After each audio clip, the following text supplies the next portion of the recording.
à tous.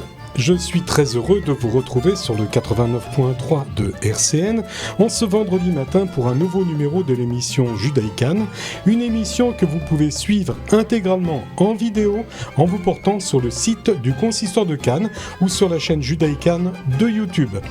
Pour cette troisième émission consacrée aux fêtes de Tishrei et plus particulièrement à Yom Kippour, je ne pouvais demander à personne d'autre qu'à David Moyal, le rabbin de la ville de Cannes, de continuer à nous informer, nous initier, nous instruire sur les origines, le déroulement et les conséquences de la fête. David Moyal, bonjour. Bonjour Alexandre. Yom Kippour, le jour du grand pardon, comme on le dit couramment, se dit en hébreu Yom Kippourim, que l'on pourrait traduire par le jour des propitiations. Kippour est observé le 10e jour du mois de Tishrei, marquant la fin de la période pénitentielle de 40 jours, qui a commencé avec Elul, le mois qui le précède, par la lecture des Selichot. Que l'on soit en terre d'Israël ou en diaspora, Kippour est la fête qui est considérée comme la plus solennelle, la plus sainte de l'année juive, et cette année, ce sera du mardi 8 octobre au soir, quelques minutes avant le coucher du soleil, au mercredi 9, le lendemain, juste après la tombée de la nuit. Alors David, si on prend compte de toute la solennité, la dévotion, la ferveur qui entoure ces 26 heures, est-ce qu'on peut considérer que Kippour, c'est le Shabbat des Shabbats ? Oui, et d'ailleurs, il est marqué dans le texte que Kippour, c'est Shabbat, Shabbaton. Mais rappelons au passage, Kippour a cette particularité, en plus d'être un Shabbat, mais d'avoir des interdits supplémentaires qui n'existent pas le Shabbat. Mais néanmoins, certains disent quand même que le Shabbat est beaucoup plus important que Yom Kippour, parce que les Shabbatot, donc au pluriel, nous en avons pratiquement plus de 52. Et puis le Shabbat, il suffit juste de voir par rapport aux montées à la Torah. Le Shabbat, nous avons 7 montées, alors que le jour de Kippour 6 et les jours de fête 5.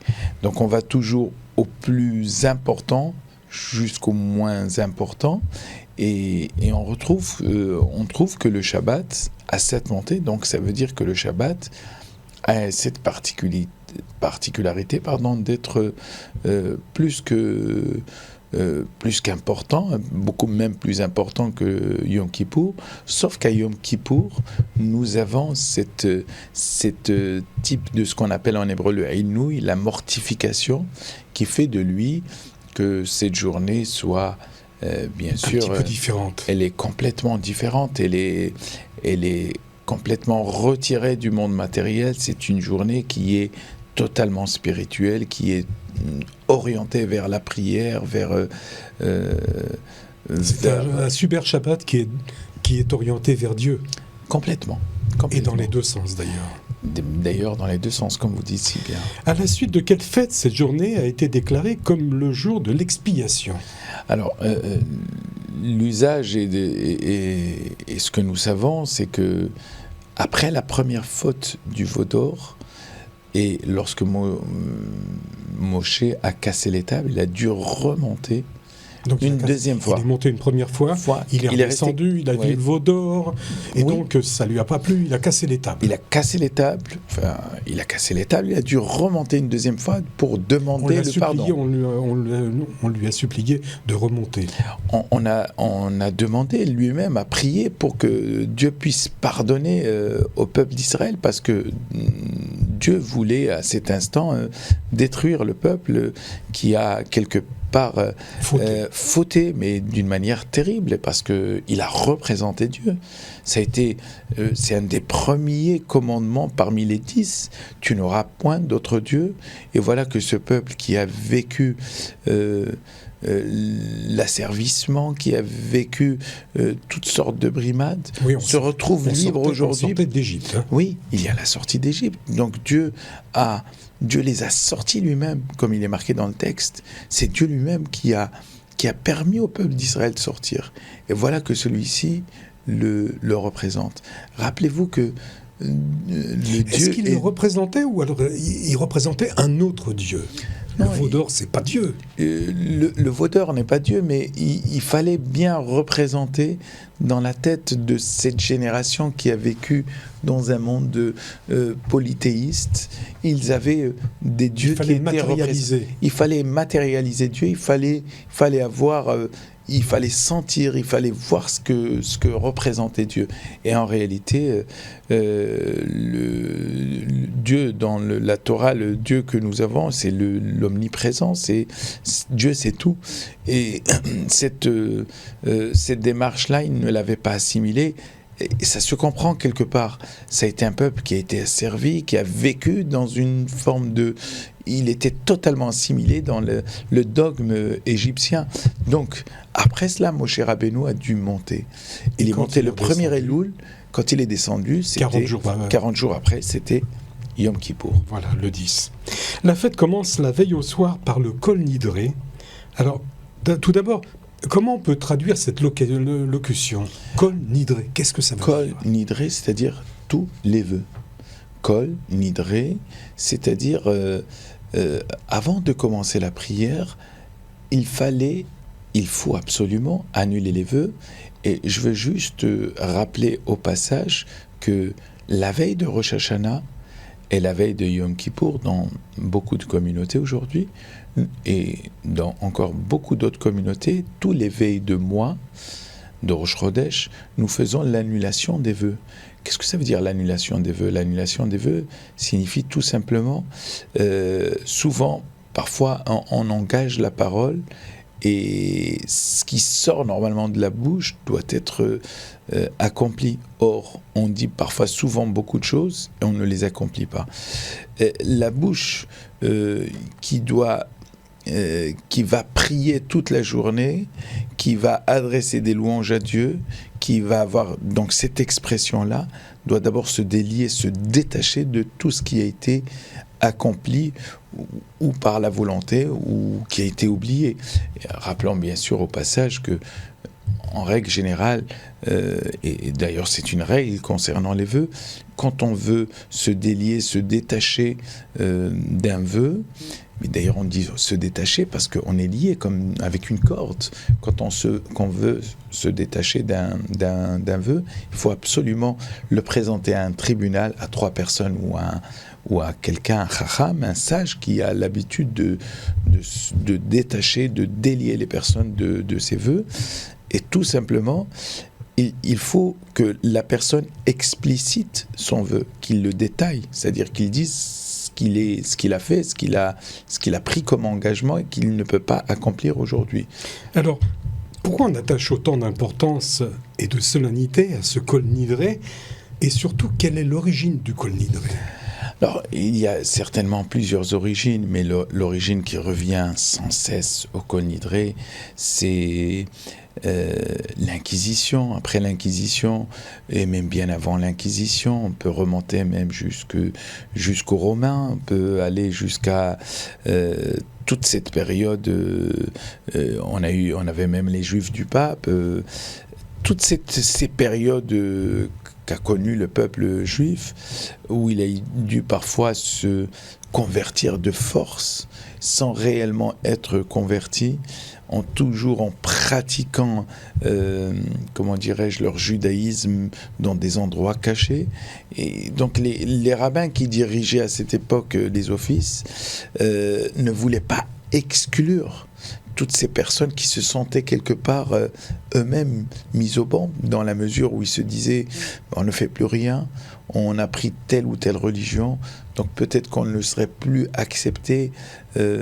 Et rappelez-vous au passage que à cette époque, il y avait des personnes qui étaient mises en quarantaine, donc par rapport à telle ou telle façon dont ils se sont attachés à telle ou telle religion. Et voilà que le jour de Kippour, c'est une prière qui a été adressée directement à ces personnes-là. Et on leur disait d'une manière très formelle que nous nous permettons nous acceptons même les transgresseurs, les fauteurs. Et ça, c'est magnifique. Alors justement, David, puisqu'on parle de Kol Nidré, que vous en avez donné quelques significations déjà, je voudrais vous lire la traduction de la prière du Kol Nidré. Au nom du Conseil d'en haut et au nom du Conseil d'en bas, avec le consentement de l'Omniprésent, loué soit-il, et avec le consentement de cette sainte congrégation, nous déclarons qu'il est permis de prier avec les transgresseurs. Tous les vœux que nous pourrions faire, toute interdiction ou sentence d'anathème que nous prononcerions contre nous-mêmes, toute privation ou renonciation que, par simple parole, par vœu ou par serment, nous pourrions nous imposer depuis le jour de Kippour passé à ce jour de Kippour, et depuis ce jour de Kippour jusqu'à celui de l'année prochaine, nous les rétractons d'avance, qu'ils soient tous déclarés non valides, annulés, dissous, nuls et non avenus, qu'ils n'aient ni force ni valeur, que nos vœux ne soient pas regardés comme vœux, et nos interdictions comme interdictions, et ni nos serments comme serments. Et la foule donc répondra: et il sera pardonné à toute la communauté des enfants d'Israël et à l'étranger qui séjourne parmi nous, car l'erreur a été commune à tout le peuple.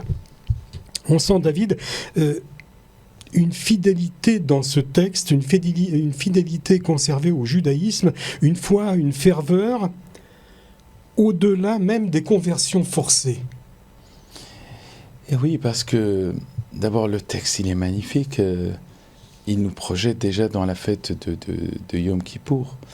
Mais vous avez bien lu, c'est-à-dire que il y a ce que vous avez lu à la fin, ce qu'on appelle la Shegaga en hébreu, qui l'echol ha'am bishgaga, car finalement, tout ce qui a été accompli aurait été accompli d'une manière involontaire.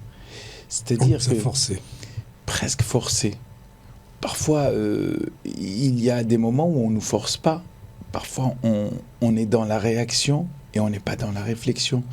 Ce que veut dire ce texte-là, c'est que on devrait aussi s'abstenir, on devrait plutôt réfléchir souvent. Même si le texte nous dit finalement, et c'est ce que nous comprenons, la bouche qui interdit, c'est la bouche qui va permettre finalement. Parce que toutes ces interdictions ont été faites par la parole. C'est la même parole qui va permettre.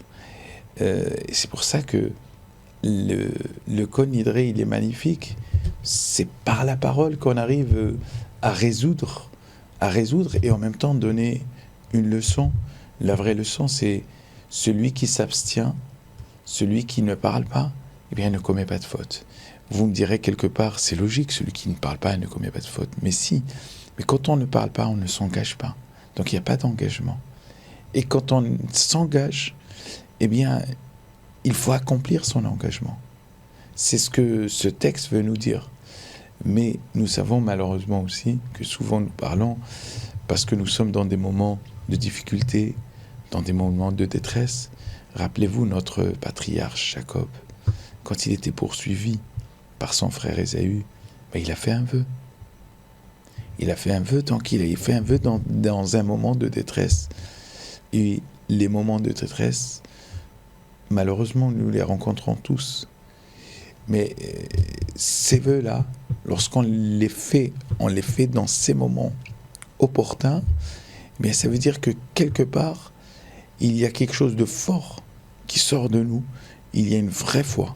Nous croyons que nous sommes presque dans une forme d'optimisme. Eh bien, je sais que si je vais faire ça, Dieu va être avec moi.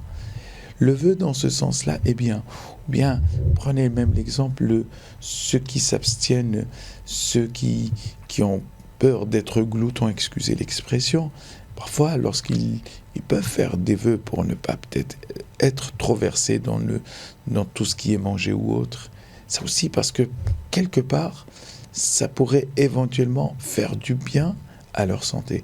Donc vous voyez que le vœu en lui-même n'est pas si mauvais, mais parfois c'est ce texte qui nous dit de faire attention, d'être toujours dans la réflexion. Alors moi je vois peut-être une autre interprétation. C'est pas parce que on accepte, on dit qu'on accepte, que l'autre contrôle ma pensée. Non, mais lorsque... Ça veut dire qu'on conserve son judaïsme à l'intérieur, même si on fait semblant à côté d'être comme les autres. Non, mais le vœu, c'est une expression. Parce que ce qui est pensé et n'est pas exprimé par la bouche n'est pas un vœu. C'est juste une pensée. Et nos sages disent Dvarim shebalev enam dvarim. Ce qui est pensé et n'est pas exprimé n'est pas une expression. C'est une pensée. Et des pensées, nous en avons tous les jours. Parfois des bonnes et moins bonnes. Alors. Il faut s'exprimer quand il le faut. Et dans des moments opportuns. Et puisqu'on parle de Kol Nidré, et qu'on connaît maintenant donc la signification de la prière, je vous propose qu'on écoute justement un Kol Nidré. Mais un Kol Nidré un petit peu spécial, un Kol Nidré version jazz que j'ai trouvé par le Klezmer Company Orchestra. C'est Lloyd Reichardt qui est le canteur, sous la direction de Aaron Kula. Ça a été enregistré le 3 mars 2013 à l'Université Atlantique de Floride lors d'un Jazz Jive Concert. Et si vous avez l'occasion de regarder sur le site internet du Consistoire de Cannes, regardez la vidéo, c'est extraordinaire. Je l'ai vue, elle est magnifique.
Toujours en compagnie de David Moyal, le rabbin de la ville de Cannes, pour cette seconde partie qui nous explique Kippour. Alors pendant pratiquement 26 heures, nous allons observer un jeûne complet. Culinaire tout d'abord, en nous abstenant de manger et de boire, mais aussi en s'interdisant de se laver, de se baigner, de s'appliquer des lotions ou des crèmes et de porter des chaussures en cuir, d'avoir des relations conjugales, mais en contrepartie, nous allons passer la journée à la synagogue à prier pour demander pardon. Quelle est la signification rationnelle, David, de toutes ces contritions ? Alors, manger, boire. Alors, pourquoi on ne mange pas ? Pourquoi on ne boit pas ? Alors, c'est très simple. Il y a un terme qui est utilisé dans la Torah qui s'appelle « Aïnoui ». Aïnoui veut dire une forme de mortification. Le jour de Kippour n'est pas un jour de joie. C'est un jour où il y a des mortifications. Alors, elles sont liées à quoi finalement ? Elles sont liées au fait que nous devons nous détacher du monde matériel. Vous me direz pourquoi ? Eh bien, tout simplement parce que ce jour-là, nous devons être à l'image de Moshe Rabbeinu, qui a passé 40 jours et 40 nuits, comme les anges, qui ne mangent pas, qui ne boivent pas, qui n'ont pas besoin de toute cette matérialité. Donc, quelque part, tous ces interdits, ce sont les interdits de tous les jours, où on mange, où on a besoin de boire, on a besoin de se parfumer pour être agréable devant tout le monde. On se purifie. Oui, il y a une purification totale. On est à l'image des anges. On ne met pas de chaussures en cuir parce que c'est un confort. Donc on se détache. Le cuir est un confort. Donc. Oui, complètement. Le cuir est un confort. Rappelez au passage que il y a une bénédiction que nous récitons pas le jour de Kippour, qui est dans les bénédictions du matin, qui s'appelle « She'asa li kol tzorki », c'est-à-dire qu'il m'a accompli tous mes besoins. Les besoins de l'homme, ce sont son confort. Alors à l'époque, pour sortir à l'extérieur, il fallait se chausser, il fallait mettre des chaussures. Et je rappelle au passage que quand on parle de chaussures, c'est le cuir. D'ailleurs, c'est ce qui est agréable et bon pour la santé. Eh bien, on se détache de ce confort. Parce que le jour de Kippour, il y a la mortification. Il y a donc ces 5 interdits. On se détache totalement pour être comparé. On est comparé ce jour-là à des anges. Mais il y a des exceptions quand même à ces prescriptions. Si on est malade, si on a besoin de prendre des médicaments. Mais bien sûr, ceux qui sont malades, ceux qui ne peuvent pas faire autrement parce qu'il y a des ordonnances de médecins qui ont prescrit et qui ont demandé à tel ou tel malade de manger. Là, il n'y a pas l'ombre d'un doute, parce que vous avez 2 types de malades en réalité. Vous avez les malades, le jour de Kippour, on est tous un petit peu fatigués, on a des maux de tête, on n'est pas bien, on a ceci, cela. Bon, ça passe, hein. Mais si cela s'accentue et que la vie est en danger, il n'y a pas l'ombre d'un doute qu'il faille absolument nourrir la personne et faire le nécessaire pour qu'elle se réveille. On ne doit pas être, attendre la fin de Kippour. Vous savez, quand il s'agit même de sauver un être humain, même le jour de Kippour, on peut transgresser tous les interdits le jour de Kippour pour sauver un être humain, parce que c'est là le but de Yom Kippour. La plupart des mitzvot, et d'ailleurs c'est écrit le jour même de Yom Kippour dans la paracha, c'est-à-dire que tout ce que vous accomplirez en ayant votre vie saine et sauve, c'est-à-dire les mitzvot asher ya'aseotam que l'homme doit accomplir, vahai bahem, il doit garder la vie. Si Dieu en préserve, quelqu'un risquerait de perdre la vie à cause des mitzvot, on ne les accomplit pas. Dieu ne va pas nous donner d'accomplir des mitzvot pour nous mettre en danger. Il n'est pas question. Donc, par exemple, vous avez des personnes qui sont diabétiques, d'autres qui ont été greffées, les personnes qui sont hospitalisées depuis longtemps. Et d'ailleurs, je veux avoir une pensée particulière pour toutes ces personnes malades et que nous ne voyons pas depuis quelques jours et à qui nous souhaitons un bon rétablissement, eh bien cela dépendra du médecin. Parce que on ne peut pas, ils ne sont pas dans un état normal.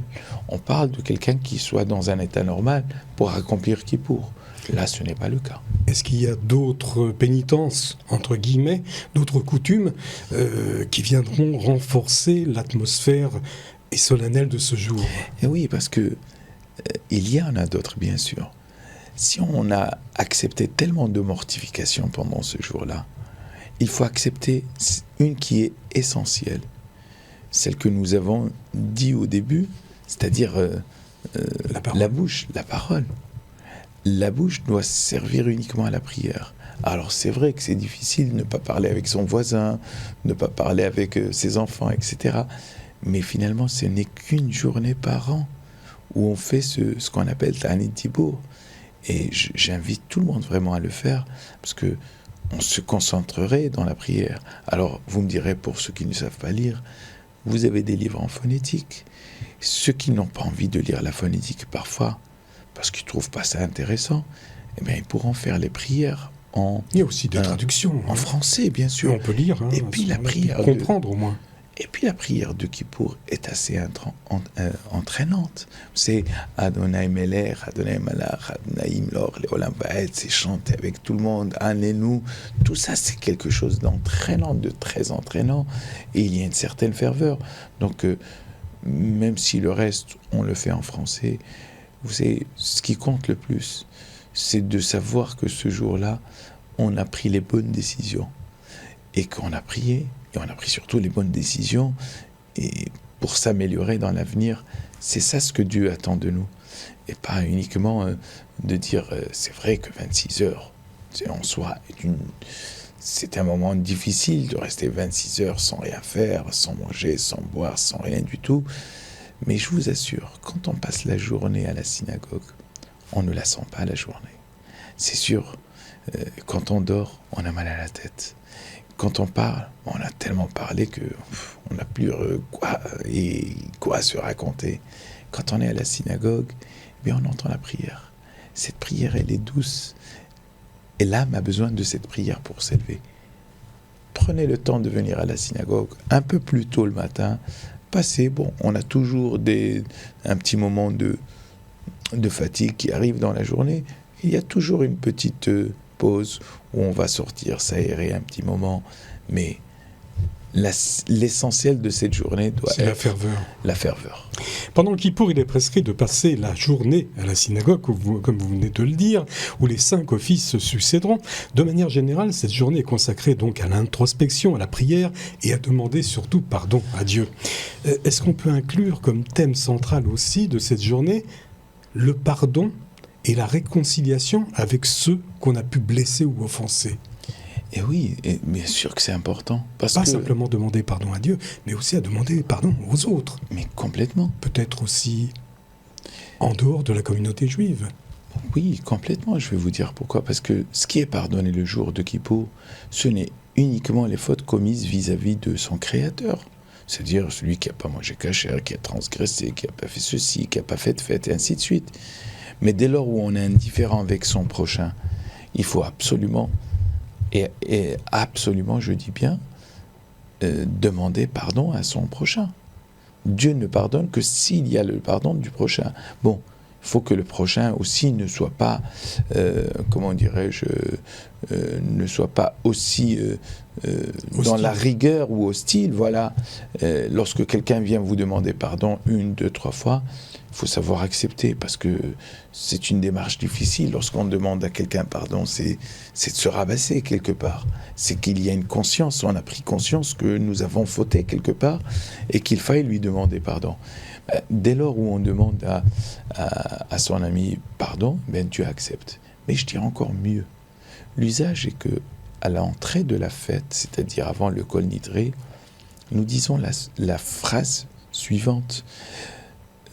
Je pardonne à toute personne qui m'est offensé pendant toute cette année.